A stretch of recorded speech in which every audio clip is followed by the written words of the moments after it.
Hello बच्चों, मैं हूं विशाल सर। एलबीएस शिक्षण संस्थान में आपका स्वागत है। चलिए केमिस्ट्री क्लास को आगे पढ़ते हैं। जो कल हमने पढ़ा था उसे एक बार रिपीट करते हैं, फिर आगे बढ़ते हैं। हम पढ़ रहे थे विलयन की सांद्रता व्यक्त करने की विधियां। विलयन की सांद्रता व्यक्त करने की विधियां, जिनमें से मैंने आपको 5 विधियों के विषय में बताया था। और जो कल हमने मेथड पढ़े थे, जो कल हमने विधियां पढ़ी थी, उन विधियों को हम एक बार रिपीट करते हैं, फिर आगे बढ़ते हैं। देखिए, विलयन की सांद्रता व्यक्त करने की विधियों में जो हमने कल पढ़ा था, जिसका नाम था विलयन का या विलयन की मोल प्रति ग्राम प्रति लीटर सांद्रता। कल ये हमने पढ़ा था कि विलयन की ग्राम प्रति लीटर सांद्रता क्या होती है। इसकी जो परिभाषा होती है, हमने आपको बताया था कि 1 लीटर के विलयन में उपस्थित विलय के ग्रामों की संख्या को विलयन की ग्राम प्रति लीटर सांद्रता कहते हैं। बात समझ में? जो हमने 5वां मेथड पढ़ा था, जिसको हम लोग कहते हैं विलयन की पीपीएम सांद्रता। तो विलयन की पीपीएम सांद्रता क्या होती है, इसकी परिभाषा हमने आपको बताई थी कि विलयन के 1 मिलियन ग्राम में, अर्थात 10 लाख ग्राम का कोई विलयन हो, और इस 10 लाख ग्राम के विलयन में हमारा विलेय पदार्थ कितने ग्राम उपस्थित है, ये निकाल लेना विलयन की पीपीएम सांद्रता कहलाती है। ठीक है, तो इसकी परिभाषा हमने आपको बताई थी कि 1 मिलियन ग्राम विलयन में, या विलयन के 1 मिलियन ग्राम में उपस्थित विलेय के ग्रामों की संख्या को विलयन की पीपीएम सांद्रता कहते हैं। ठीक है, इसके बाद जो हमने 6वां नंबर पढ़ा था, जिसको हम लोग कहते हैं मोलरता। मोलरता क्या होती है, इसकी परिभाषा हमने आपको बताई थी कि 1 लीटर के विलयन में उपस्थित विलेय के मोलों की संख्या को विलयन की मोलरता कहते हैं। अगर कोई विलयन है, उस विलयन की पूरी मात्रा 1 लीटर हो, तो उसमें जो हमारा विलेय पदार्थ हो वो कितने मोल में उपस्थित है, ये काउंट कर लेना मोलरता कहलाता है। तो अब इसके आगे बढ़ते हैं। इसके आगे हमें पढ़ना है विलयन की सांद्रता व्यक्त करने की विधियों में 7वां नंबर का जो मेथड है, विधि है, जिसको हम लोग कहते हैं नॉर्मलता। नॉर्मलता क्या होती है, चलिए देखते हैं। नॉर्मलता भी विलयन की सांद्रता व्यक्त करने की एक विधि होती है। इस विधि को जरा सुनते हैं। देखिए, परिभाषा होती है इसकी, 1 लीटर विलयन में उपस्थित विलेय के तुल्यांकों की संख्या को, बात समझ में, 1 लीटर के विलयन में उपस्थित विलेय के तुल्यांकों की संख्या को विलयन की नॉर्मलता कहते हैं। एक बार अगेन परिभाषा सुनते हैं। 1 लीटर के विलयन में उपस्थित विलेय के तुल्यांकों की संख्या को विलयन की नॉर्मलता कहते हैं। बात समझ में? ठीक है। और नॉर्मलता का जो फॉर्मूला होता है, जो सूत्र होता है, वो ये होता है, विलेय के तुल्यांकों की संख्या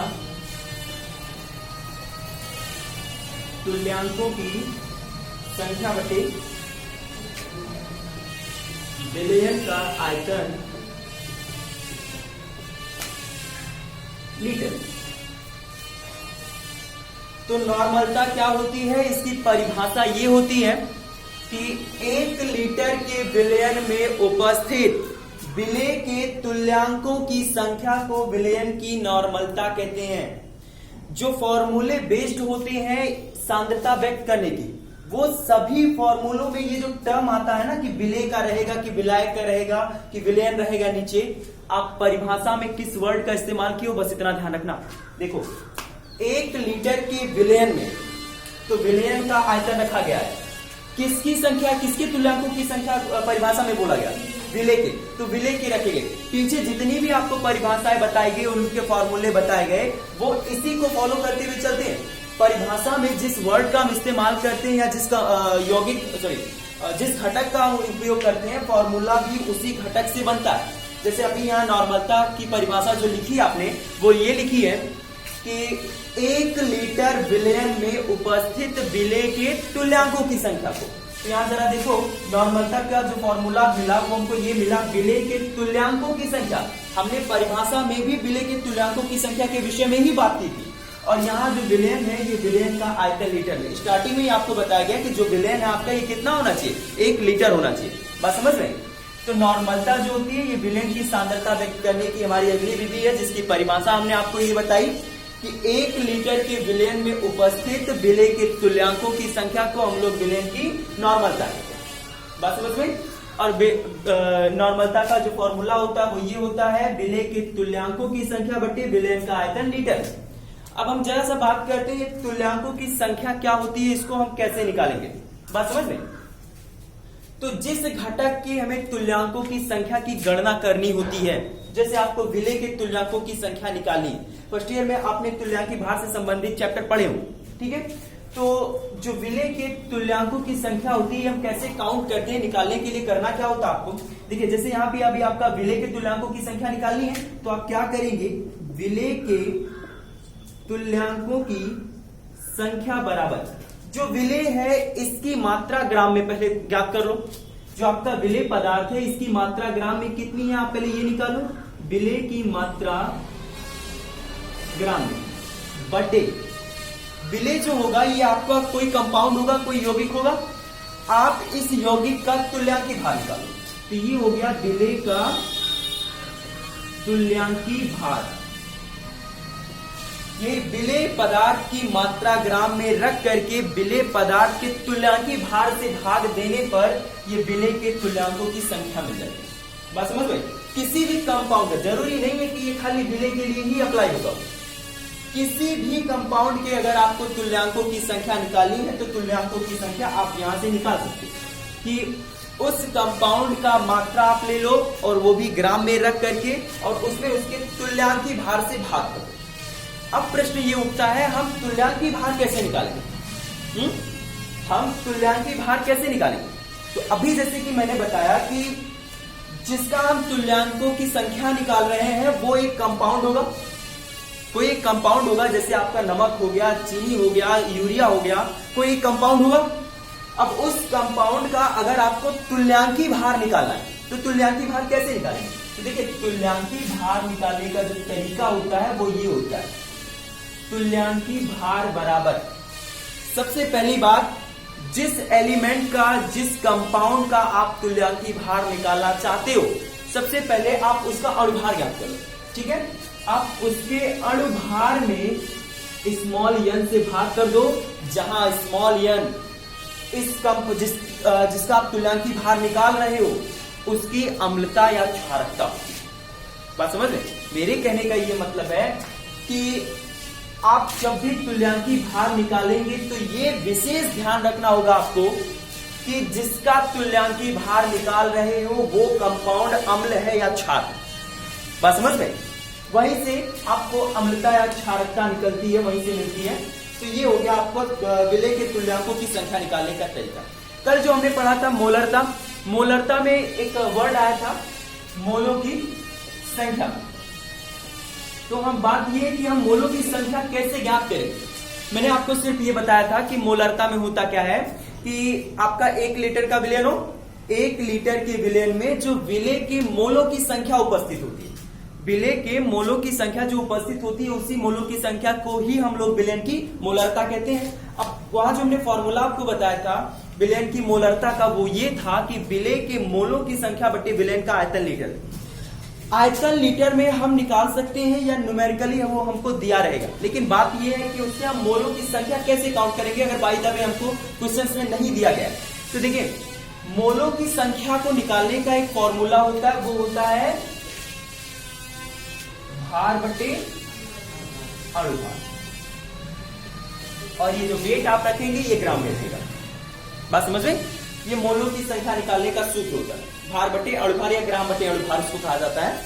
तो इस सूत्र की सहायता से आप मोलों की संख्या निकाल सकते हैं और इस सूत्र की सहायता से आप तुल्यांकों की संख्या निकाल सकते हैं और इस सूत्र की सहायता से आप तुल्यांकी भार निकाल सकते हैं। ठीक है, एक बार अगेन हम नॉर्मलता की परिभाषा रिपीट करते हैं। नॉर्मलता विलयन की सांद्रता व्यक्त करने की एक विधि होती है, एक मेथड होता है जिसकी परिभाषा ये होती है, 1 लीटर की विलयन में उपस्थित विलेय के तुल्यांकों की संख्या को विलयन की नॉर्मलता कहते हैं। विलयन की नॉर्मलता बराबर विलेय के तुल्यांकों की संख्या बटी विलयन का आयतन लीटर। विलेय के तुल्यांकों की संख्या कैसे काउंट करेंगे, कैसे निकालेंगे? विलेय के तुल्यांकों की संख्या निकालने के लिए विलेय पदार्थ की मात्रा ग्राम में रख करके हम उसी के तुल्यांकी भाग से भाग कर देंगे। बात समझ रहे? अच्छा, अब आप यहां से तुल्यांकों की संख्या की परिभाषा भी निकाल सकते हो। जैसे किसी कंपाउंड का अगर आपको तुल्यांकों की संख्या परिभाषित करनी है तो आप यहां जरा देखो, कोई यौगिक है, उस यौगिक का आपको तुल्यांकों की संख्या का परिभाषा बताना है उस यौगिक के लिए। तो आप जरा देखिए, यौगिक की मात्रा ग्राम में तथा यौगिक के तुल्यांकी भार का अनुपात उस यौगिक का तुल्यांकों की संख्या कहता है। बात समझ में? ठीक है, तो ये हो गया हमारी विलयन की सांद्रता व्यक्त करने की अगली विधि। और इसके बाद हम पढ़ते हैं विलयन की सांद्रता व्यक्त करने की और अगली विधि, जिसका नाम है मोललता। नंबर 8, मोललता। मोलरता और मोललता परिभाषा में बहुत छोटा सा डिफरेंस है, बहुत छोटा सा अंतर है। देखिए, पहले इसकी परिभाषा सुनते हैं, फिर दोनों के अंतर को डिफाइन करते हैं। देखिए, जो आपकी मोललता होती है, इसकी जो परिभाषा होती है वो ये होती है, 1 किलोग्राम विलायक में, ध्यान दीजिएगा यहां, 1 किलोग्राम विलायक में उपस्थित विलेय के मोलों की संख्या को, 1 किलोग्राम विलायक में उपस्थित विलेय के मोलों की संख्या को हम लोग विलयन की मोलरता कहते हैं। अब जरा मोलरता पे आ जाओ। मोलरता की परिभाषा क्या होती है? 1 लीटर विलयन में उपस्थित विलेय के मोलों की संख्या। बस दोनों में अंतर क्या है कि ये मोलरता के केस में हम विलयन का आयतन लेते हैं। क्या कहते हैं? विलयन का आयतन लेते हैं, जबकि मोलरता की कंडीशन में हम लोग विलायक का भार लेते हैं। विलायक का, दोनों में बस इतना ही अंतर है। ठीक है, तो मोलरता क्या होती है? विलयन की सांद्रता व्यक्त करने की एक विधि होती है। इसका जो परिभाषा होता है वो ये होता है, 1 किलोग्राम विलायक में उपस्थित विलेय के विलेय के मोलों की संख्या को हम लोग विलयन की मोलरता कहते हैं। बात समझ में? एक बार अगेन सुनते हैं, मोलरता क्या होती है? 1 किलोग्राम के विलायक में, ठीक है, ध्यान दीजिएगा बात को, यहाँ विलायक का भार लिया जाएगा और वो भी निर्धारित कितना? 1 किलो। तो 1 किलोग्राम के विलायक में उपस्थित विलेय के मोलों की संख्या को विलयन की मोलरता कहते हैं। और अब जरा इसका फॉर्मूला देखते हैं। विलयन की मोलरता का फॉर्मूला होता है, मोलरता बराबर विलेय के मोलों की संख्या बटे, यहां किसके विषय में बात की गई थी परिभाषा में? विलायक। तो नीचे देखिए जो फॉर्मूला बनेगा वो विलायक के टर्म में बनेगा। ये हो जाएगा विलायक का भार या मात्रा, विलायक का भार किलोग्राम। ठीक, तो ये हो गया मोलरता। एक बार अगेन मोलरता की परिभाषा सुनते हैं। मोलरता विलयन की सांद्रता व्यक्त करने की हमारी अगली विधि है। इसकी जो परिभाषा होती है वो ये होती है कि 1 किलोग्राम के विलायक में उपस्थित विलेय के मोलों की संख्या को विलयन की मोलरता कहते हैं। और मोलरता बराबर विलेय के मोलों की संख्या बटे विलायक का भार किलोग्राम। अच्छा, अब यही अगेन वही बात कि अगर हमको विलेय के मोलों की संख्या नहीं पता है तो उसके लिए हम क्या करेंगे? फॉर्मूले का स्वरूप बस ऐसे थोड़ा सा बदल जाएगा। हमने आपको बताया कि विलेय के मोलों की संख्या हो या किसी के भी मोलों की संख्या अगर आपको निकालनी हो तो क्या करेंगे? भार बटे अणुभार करेंगे। तो यहाँ विलेय के मोलों की संख्या के स्थान पे क्या हम ये नहीं लिख सकते हैं? विलेय का भार बटे अणुभार। इसके स्थान पे हम ये लिख सकते कि नहीं लिख सकते? भाई ये मोलों की संख्या निकाल रहा है, हमने निकालने का तरीका डिफाइन कर दिया यहाँ पे, बटे विलायक का भार किलोग्राम। विलायक का भार किलोग्राम। कुछ पुस्तकों में इसका जो फॉर्मूले का स्वरूप है वो ऐसे लिखा हुआ मिलेगा कि विलायक की मात्रा किलोग्राम में, तो वो दोनों चीजें होती एक ही है, लिखने का जो तरीका होता है वो अलग है। ठीक है, तो ये हमारा 9वां नंबर का 8वां नंबर का विलयन की सांद्रता व्यक्त करने की विधि होगी। ठीक है, अब इसके बाद जो 9वां नंबर है विलयन की सांद्रता व्यक्त करने की विधि में, आइए उसको देखते हैं। 9 नंबर में जो विलयन की सांद्रता व्यक्त करने का मेथड होता है जिसको हम लोग कहते हैं मोल प्रभाज या मोल अंश। देखिए एनसीईआरटी की किताब में इसे मोल अंश कहता है, बात समझ में, मोल अंश कहता है। लेकिन इसका जो पर्टिकुलर जो नाम है जिसको हम लोग आज तक जानते हुए आए हैं वो नाम इसका मोल प्रभाज है। ठीक है, मोल प्रभाज या एनसीईआरटी के हिसाब से देखें तो इसको हम लोग कहते हैं मोल अंश। क्यों कहते हैं, परिभाषा भी देखेंगे तो समझ में आ जाएगा कि मोल अंश कहने का रीजन क्या है। चलिए देखिए, मोल अंश या मोल प्रभाज की परिभाषा क्या होती है, पहले परिभाषा सुनते हैं। देखिए, विलयन का निर्माण 2 घटकों से होगा, विलेय और विलायक से। तो किसी भी विलयन में ये 2 एलिमेंट 2 घटक निश्चित तौर पे रहने ही रहने हैं। देखिए इसकी अब परिभाषा जो होती है वो ये होती है, विलयन में किसी एक घटक के मोलों की संख्या, भाई 2 घटक होंगे, विलयन में 2 घटक होंगे, दोनों में से किसी एक के मोलों की संख्या तथा दोनों के मोलों की संख्या है। और दोनों की मोलों की संख्या को क्या हम विलयन की कुल मोलों की संख्या नहीं कह सकते हैं, भाई विलयन 2 घटक से मिलकर के बनेगा। पहली बात तो ये कि दोनों में से किसी एक के मोलों की संख्या साइड कर दो। अब ये निकालना डिपेंड करेगा विलयन कैसा है, उसमें जो विलेय है वो क्या है, जो विलायक वो क्या है। जब न्यूमेरिकल लगाएंगे तो वहां क्लियर होगा।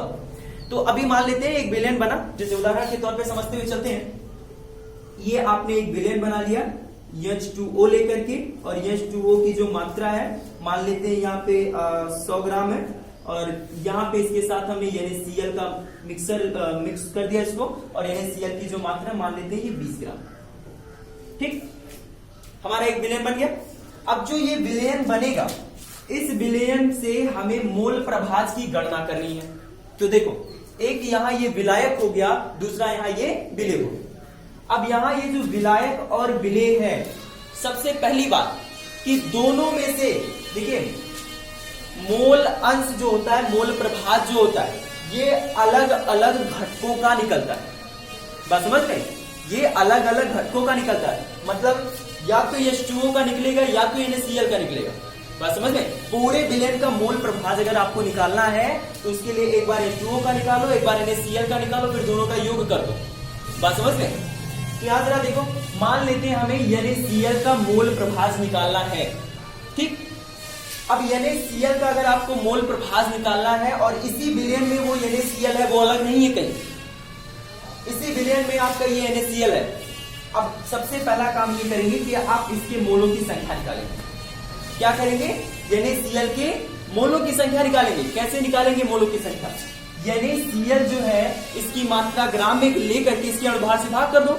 इसकी मात्रा ग्राम में कितनी है, 20 है, ये हो जाएगा NaCl का के मोलों की संख्या। देखो NaCl की मात्रा ग्राम में है कि नहीं है, 20 ग्राम है। अब इसका अणुभार निकालो, जैसे ये हो गया आपका NaCl का आपको अणुभार निकालना है, तो अणुभार निकालने के लिए सबसे पहले सोडियम के परमाणु की संख्या देखते हैं। कितने परमाणु है यहाँ इसके, 1 परमाणु है। 1 गुणे सोडियम का जो परमाणु भार होता है ये 23 होता है, 23 होता है, इसमें 23 से मल्टीप्लाई कर देंगे। दूसरा कंपाउंड आपका Cl है, दूसरे कंपाउंड का जो परमाणु भार होता है उसको हम इसमें योग करते हैं। बात समझ में। अब यहाँ क्लोरीन की संख्या कितनी है, 1 है, ये हो गया आपका क्लोरीन, और क्लोरीन का जो आपका परमाणु भार होता है ये 35.5 होता है, ये नियर अबाउट कभी कभी हम 35 ही लेते हैं, तो ये हो गया 30। अब ये जरा वैल्यू निकालेंगे तो ये 23 प्लस 35 इज इक्वल टू 58 हो जाएगा, यानी Cl का परमाणु भार मिल गया। अब परमाणु भार से आप इसमें भाग कर दो, तो ये यानी Cl के मोलों की संख्या हो गई। अब कुल मोलों की संख्या निकालो। कुल मोलों की संख्या कैसे निकालोगे, एक बार इसका निकाल लो, एक बार इसका निकाल लो, दोनों को जोड़ दो। क्यों भाई, एक बार इसका निकाल लो, दूसरी बार इसका निकाल लो, आप दोनों का योग कर दो तो कुल मोलों की संख्या नहीं होगी, हो गई। अब आप H2O की मोलों की संख्या निकालो, तो ये हो जाएगा H2O की मोलों की संख्या। H2O की मात्रा ग्राम में कितनी है, 100, और इसका अणुभार जो होता है ये 18 होता है। ठीक, 18 से भाग कर दो, इसके मोलों की संख्या निकल गई। अब जैसे जो हमें मोल प्रभाज निकालना था वो किसका निकालना था, NaCl। तो तो अब आप क्या करो, यानी Cl का ये जो मोलों की संख्या निकली है, इस मोलों की संख्या में कुल मोलों की संख्या से भाग कर दो भाई।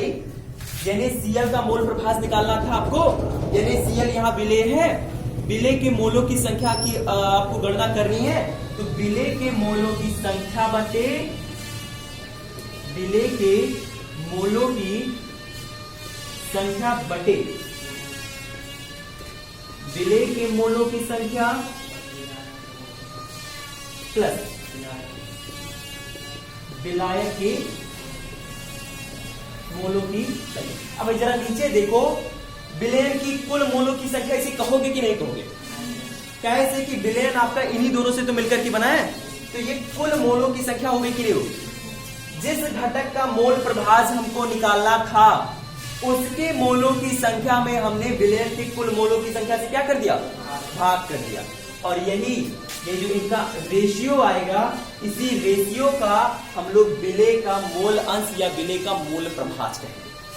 बात समझ में? ठीक। तो जो विलेय का मोल प्रभाज, सॉरी, जो घटकों का मोल प्रभाज होता है वो अलग अलग निकलता है। जैसे यहाँ अभी आपने विलेय का निकाला, अगर आपको विलायक का निकालना है तो ऊपर कुछ नहीं करना, बस विलेय के स्थान पे क्या कर दो, विलायक। अब ये विलायक का मोल प्रभाज दे देगा, नीचे बिल्कुल चेंज नहीं करना है। नीचे आपको विलेय के मोलों की संख्या और विलायक के मोलों की संख्या का योग ही रखना है, नीचे कोई परिवर्तन नहीं।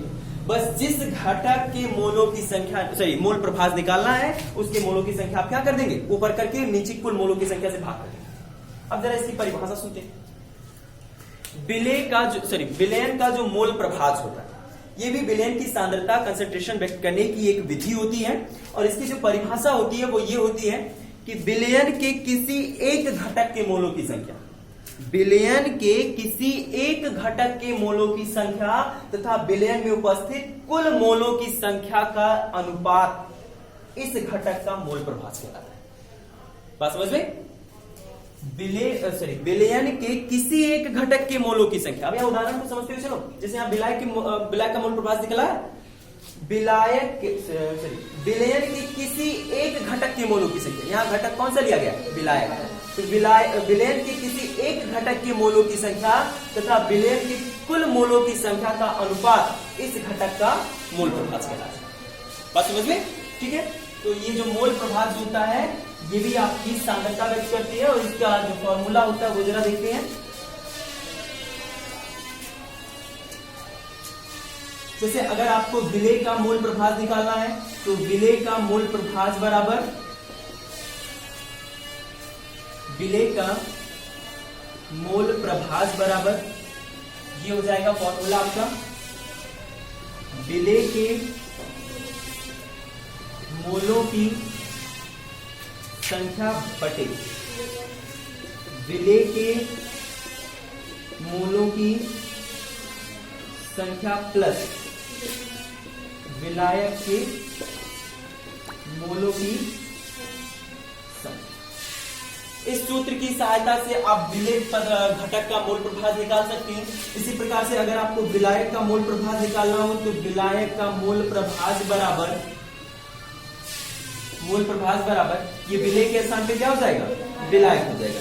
विलायक का मोल, सॉरी, विलायक के मोलों की संख्या बटे, नीचे वही चीज रहेगा, नीचे बदलेगा नहीं, विलेय के मोलों की संख्या प्लस नीचे इसके साथ विलायक के मोलों की। ठीक।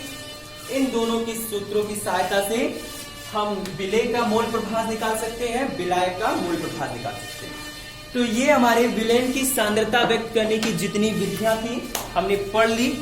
तो विलयन की सांद्रता व्यक्त करने की कुल 9 विधियां पढ़ी हमने। पहला क्या पढ़ा, जो हमारा विलयन होता है उसका भार प्रतिशत, दूसरा उसका आयतन प्रतिशत, तीसरा भार आयतन प्रतिशत, चौथा ग्राम प्रति लीटर सांद्रता, पांचवा पीपीएम सांद्रता, छठवां मोलरता, छठवां मोलरता, सातवां आपका नॉर्मलता, उसके बाद मोलरता, उसके बाद ये आपका मोल प्रभाज। ठीक। तो ये 9 विधियां थी विलयन की सांद्रता व्यक्त करने की, हमने सभी पढ़ लिए हैं। अब इसके बाद कल हम पढ़ते हैं हमारा अगला टॉपिक। ठीक है।